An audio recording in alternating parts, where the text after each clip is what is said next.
It began on a stormy night in Seattle, Washington. The streets were wet, the air heavy with rain. A jogger near Green Lake Park stopped suddenly.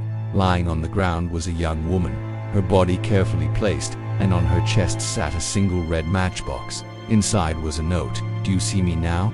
The police were shocked, but for Detective Mark Reynolds, it was more than just another murder. This was the start of something darker. Within 3 weeks, there were 3 more bodies. Each had the same red matchbox. The city gave the killer a name, the Matchbox Killer. Seattle was terrified. Parents locked their doors. Streets emptied early, and the press demanded answers. Mark studied every detail, every note. Something strange appeared. All the victims were connected to cases from Mark's past. The first victim was a drug dealer Mark had arrested years ago. The second was a witness he had once protected.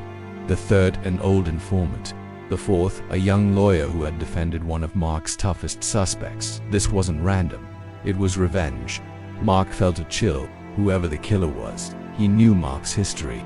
He knew his work, and maybe he knew Mark himself. One night, Mark returned home to find an envelope in his mailbox. Inside was a red matchbox. The note read, "The end begins at midnight." Mark alerted the department. Patrols doubled. Search teams combed the city.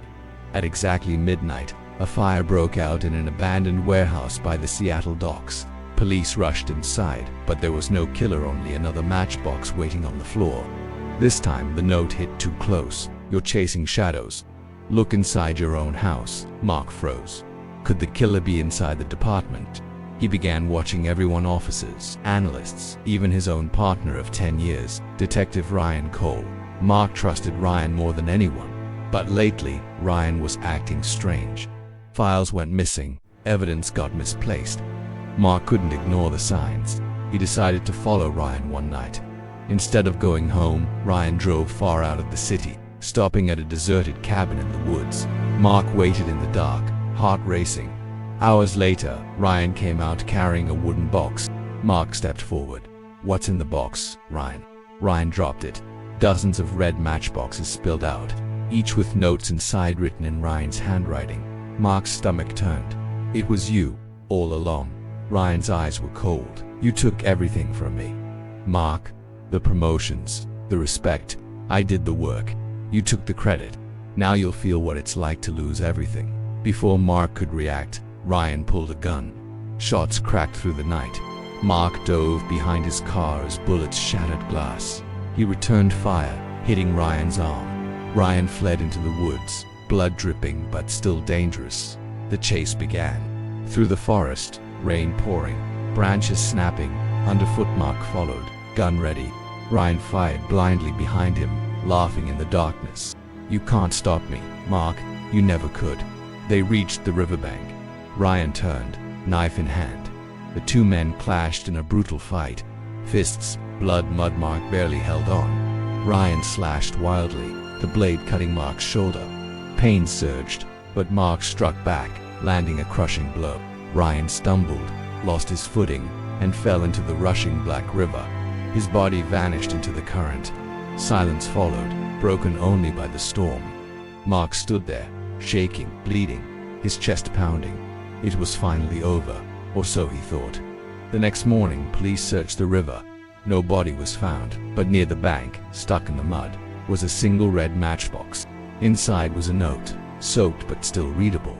"This isn't over." In the weeks that followed, Mark tried to return to normal work, but the shadow of the Matchbox Killer haunted him. Every time he closed his eyes, he heard Ryan's words, "You can't stop me." He reviewed old case files again and again, searching for hidden connections. The victims were gone, but their families were left with questions. Some blamed the police. Some blamed Mark. The department grew restless. Whispers spread that maybe Mark had let Ryan slip away on purpose. Then came the phone call. At 2 a.m., Mark's cell phone rang. A distorted voice spoke. "Miss me, Mark?" Before he could answer, the line went dead. Moments later, his home security alarm beeped. Someone had opened the back door. Mark rushed through the house, gun raised. No one was there. Only a single red matchbox sat on his kitchen counter.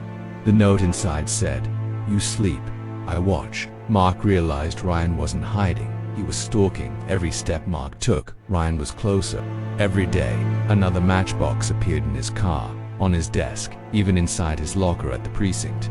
Fear turned into obsession. Mark set traps, checked every shadow, searched the woods again. Still nothing. Ryan was like a ghost, always one step ahead. The city thought the Matchbox Killer had drowned, but Mark knew the truth. The silence was only temporary. Ryan wanted him broken, paranoid, alone. And deep down, Mark knew the final confrontation hadn't happened yet, because when a killer says this isn't over, it means one thing: the worst is still to come.